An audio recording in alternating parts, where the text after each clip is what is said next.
The best, yeah, the best.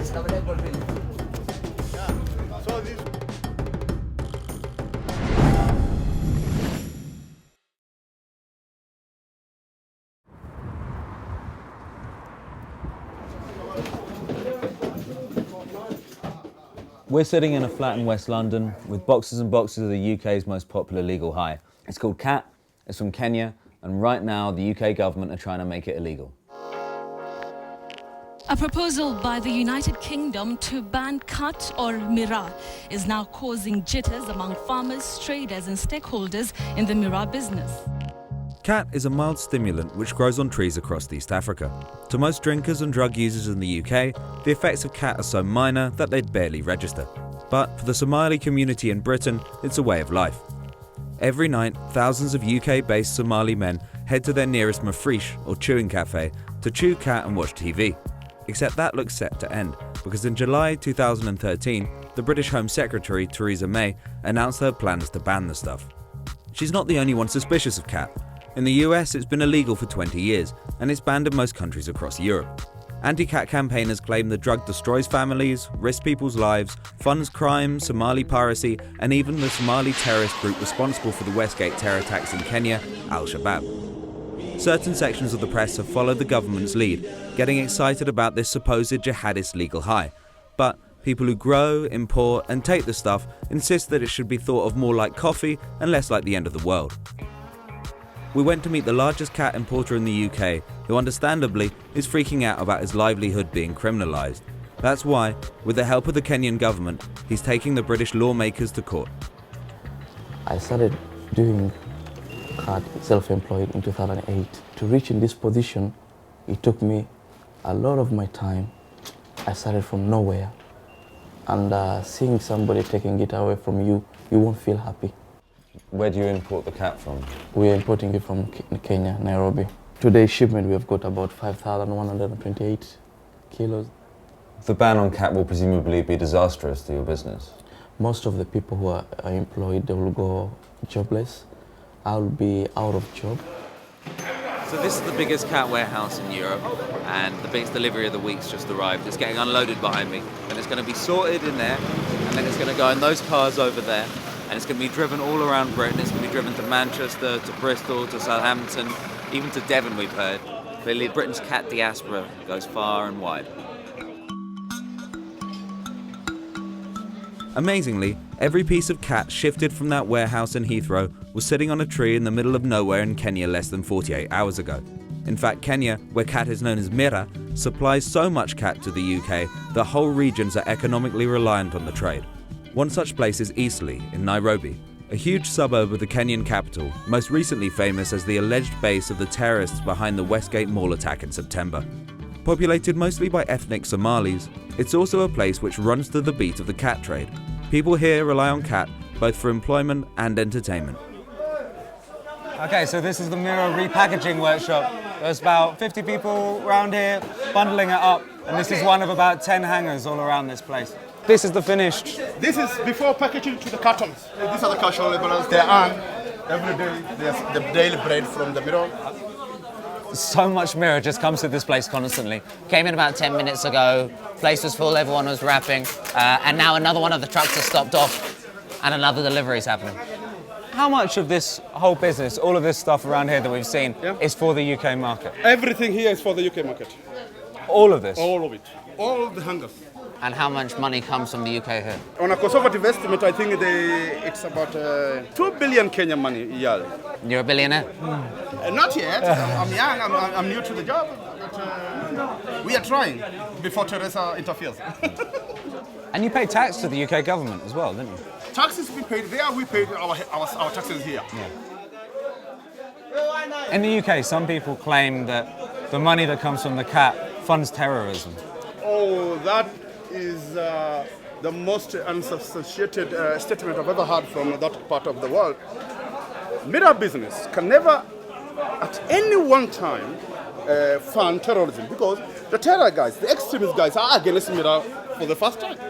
They don't accept anything concerns with Mira. They say if you chew Mira, you are doing the haram. It's like an abomination to God. So how can something that they don't even allow in their description of Islam, then take the money again and fund the terror? I think that is a misnomer. It's not there. It's a legit biz. It's a legit business. It is just that some few extremists from our communities are trying to fight the Mira because of their own system, their own issues with Mira. So we have to fight the misabuse of Mira, but we cannot categorize Mira as a harmful drug. All of this stuff that's been packed into this van is all headed for London. This is London's weekly cat supply. So clearly the UK does have something of a cat habit. We're about halfway through a 5-hour journey from Nairobi to a place called Meru.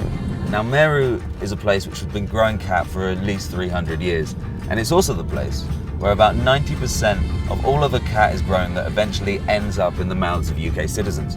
When the UK ban actually kicks in, the region's going to go from being one of the richest in Kenya to being broke.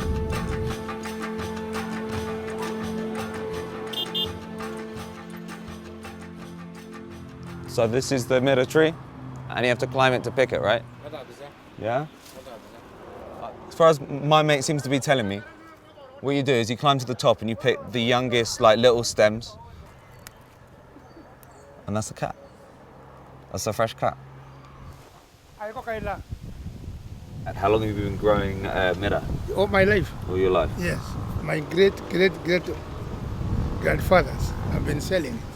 And some of the Mira I have belongs to them. But that one is definitely one of the oldest ones. Does the older the tree make the better Mira? You remember the wine? Yeah, okay. The older the wine, The better the wine. the better the wine. Okay. So the older the Mira, the sweeter. The sweeter it is. Yeah, the sweeter it is. That's the fresh.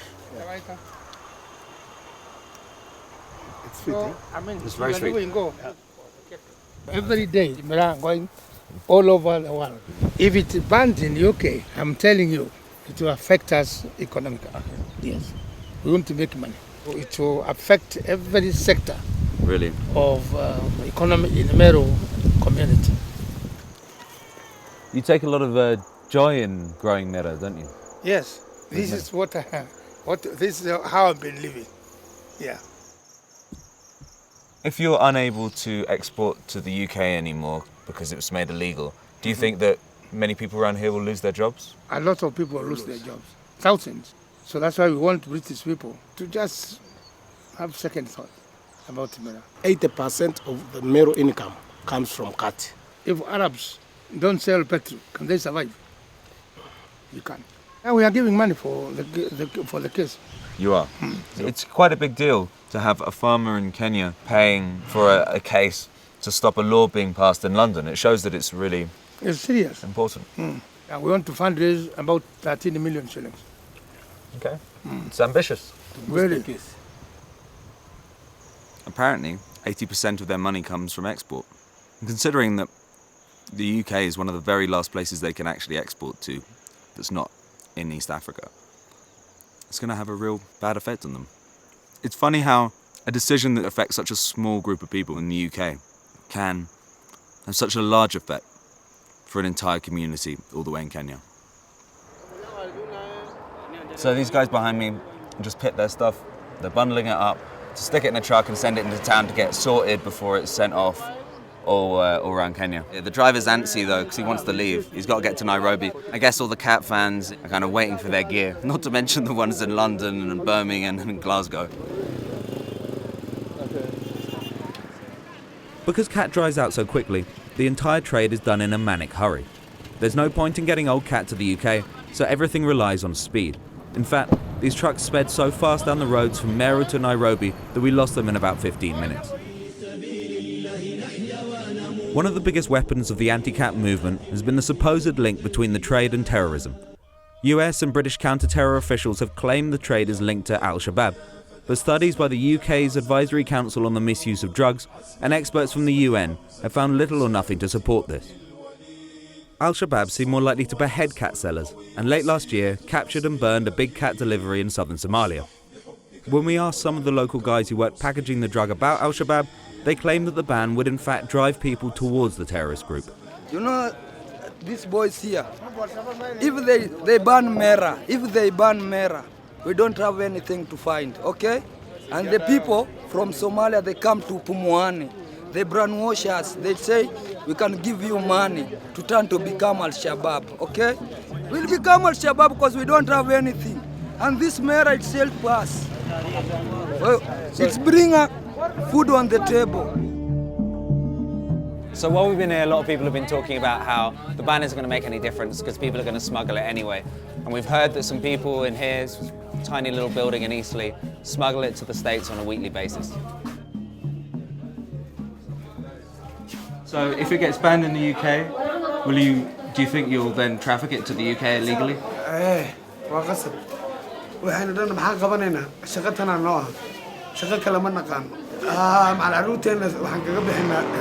So how much money can you make a week smuggling cat at the moment? And do you reckon that amount will go up if it's banned in the UK? Will it be more profitable?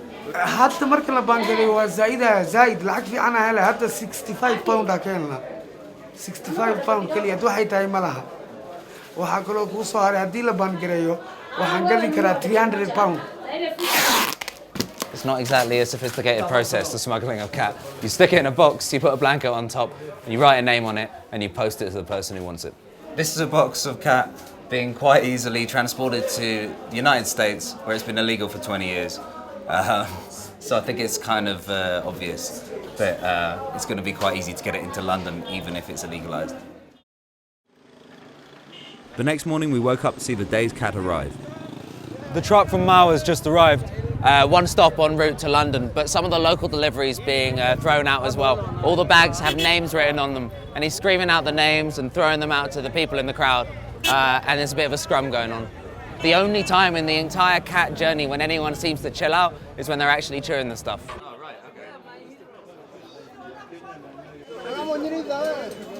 Now everyone's running off looking really happy that they've got their cat in. Although there do seem to be some kind of anti-cat protesters. Maybe they've just heard that we're here and they're coming up to preach their sobriety story. Meru is a bad drug. I was used 16 years and I stopped one day. You test you yourself now and then you become a crazy. Some people say that it's bad for the family.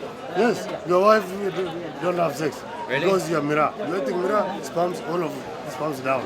There was a guy here earlier saying that it was really bad for you. I think for the crazy guy, I think his head is bad. Oh, okay.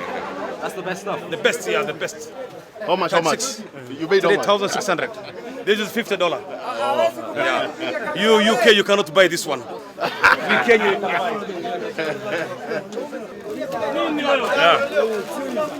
It's horrible.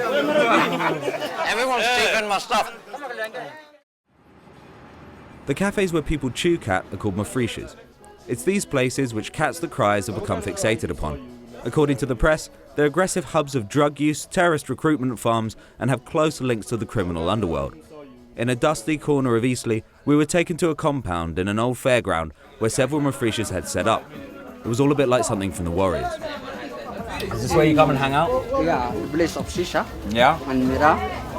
We enjoy until the morning. You guys just hang out and chat and chew? Yeah, and we are chewing, we are listening to music. It's a cool vibe, man. Yeah, welcome anytime. Oh, thanks very much, man.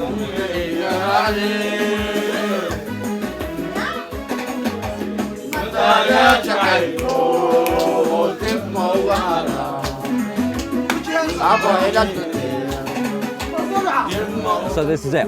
This is what the British government are afraid of. This is as bad as it gets. It's a whole bunch of people hanging out, getting a bit buzzy and having a nice time. It's actually just really like friendly and chilled out. It's a good vibe, right? Yeah, we're having a nice time. The most famous of all the anti-cat campaigners in the UK is Abukar Awale, a UK Somali who says he once struggled with his own cat addiction. He's been to Downing Street to discuss the drug and now broadcasts a TV show to Somalia and the world from which he preaches his anti-cat message. I'm very happy to host and welcome Mr. Alex. Welcome to the show, and it's your 10th question. Thanks very much for having me. So you're seen in the UK as probably the most high profile of all the anti-cat campaigners. Why is it that you believe so strongly that it should be banned here? Khat is a drug and it should be banned across the globe. And I'm glad the countries like United States of America and Canada and the rest of Western world like Germany, Sweden, Finland have already banned it. And God save the Queen. Finally, the UK is going to ban it, and we welcome that.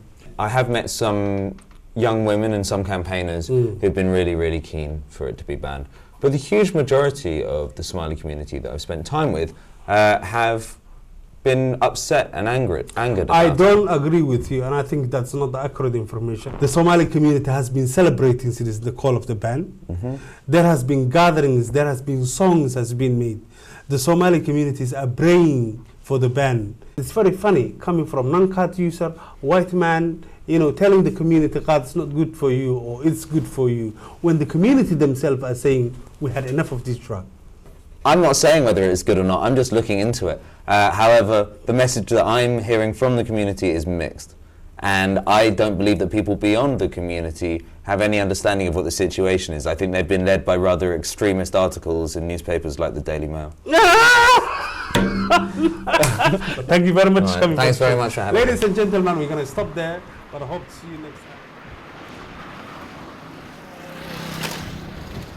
I'm the bus driver. It's a stressful job with the traffic jams and all that kind of stuff. After our work, our very stressful day, we come here and relax and chill with friends, watch football, socialize. Yeah, we don't see any problem whatsoever with our normal life. It doesn't affect us whatsoever. It's something that we choose from home. As we are here, we thought, yes, why don't we have it here as well? It's simple as this. If the British people are told you will never ever have a pub or you'll never go to the pub, I think it will affect you. They're intruding into our social life.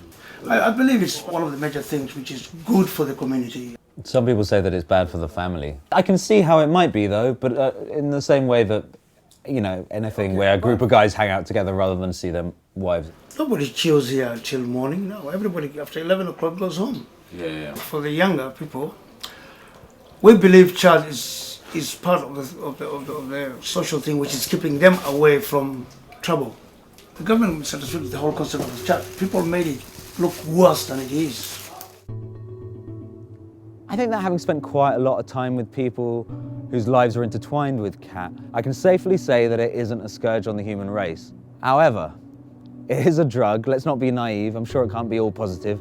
I can't believe it's particularly good for your health, and I'm sure it does encourage some people to spend less time with their families and more time getting high with their mates, although I don't really understand why that's an issue the state feels the need to get involved with. I've seen no evidence with it being connected to terrorism. I've seen no evidence to it being connected with violent international crime. In fact, I've seen no evidence with it being connected to any crime in the UK. But the government does seem adamant about banning it. And I kind of hope they don't, because if they do, I think it will just be another sad chapter in the story of the failed war on drugs.